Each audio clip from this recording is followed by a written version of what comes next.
Who's your second pick? Who was your second guy in the AFC South under the most pressure? My second guy in the AFC South who is under the most pressure is Texans offensive coordinator Bobby Slowik. Love that Going pick. into year Love 2 that pick. with CJ Stroud, you saw what he can be, which is a top 5 quarterback in the league. Bobby Slowik goes on a tour of maybe getting hired away. Hot candidate. He was a very hot candidate going into the end of the offseason, but then you start to hear some things. There are rumbling that, things are between him and some of the players. Like there might be a disconnect there. It's not this amazing thing.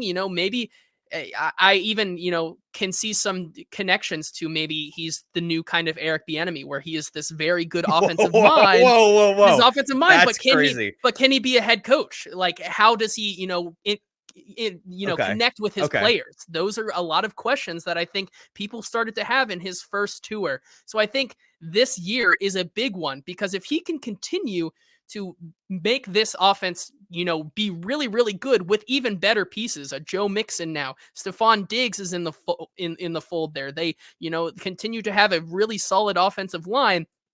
If this guy continues to cook, I think it helps to alleviate some of that pressure come the next cycle. But if you start to see some hiccups as well, and you start to hear more of these things that, the connection there with his players is not the greatest, I think for the Texans and also for his job chances to be a head coach down the road here, I think that is the biggest pressure point for him this offseason and into the season.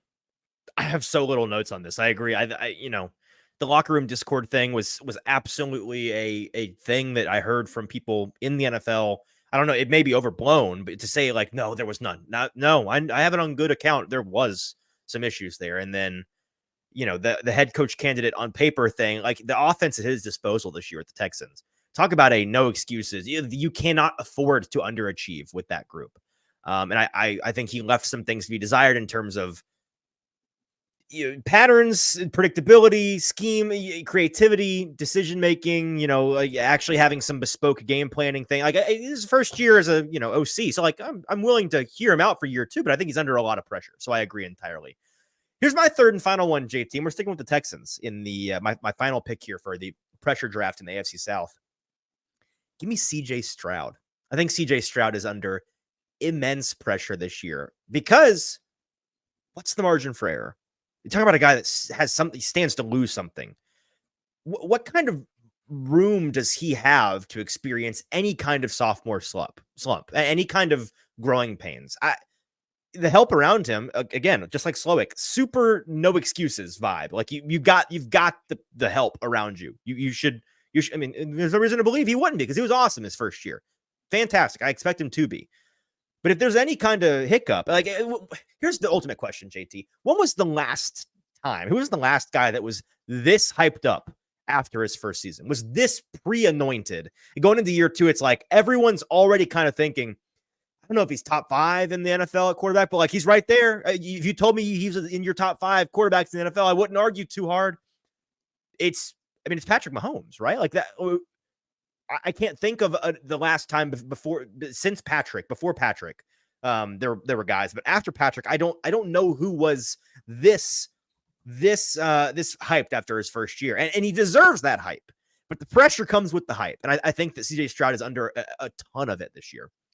Yeah, I think you could also maybe put, if Patrick Mahomes got a grace year and then, really took off, you could also say Lamar is maybe in that same thing where, the expectations, especially in his first year where he didn't play all the snaps, he played like half, and then, kind of showed those flashes and then really hit the ground running. CJ Stroud does that in his first year. It's like, this is a guy that I think. Yeah, but even then, Lamar won the MVP that year, right? That first in his second year. Yeah. So second year. So I don't think, maybe I'm misremembering it. I don't think we were going into that season thinking MVP favorite Lamar Jackson. With Mahomes, I think we were. And with Stroud, like, I would go look it up. My phone doesn't work anymore. I don't know what the MVP market is. I would bet a significant amount of money he is near the top of the list as a potential MVP because he fits all the criteria. Like, fantastic first year, young player, rookie contract, got a ton of help around him, hot team.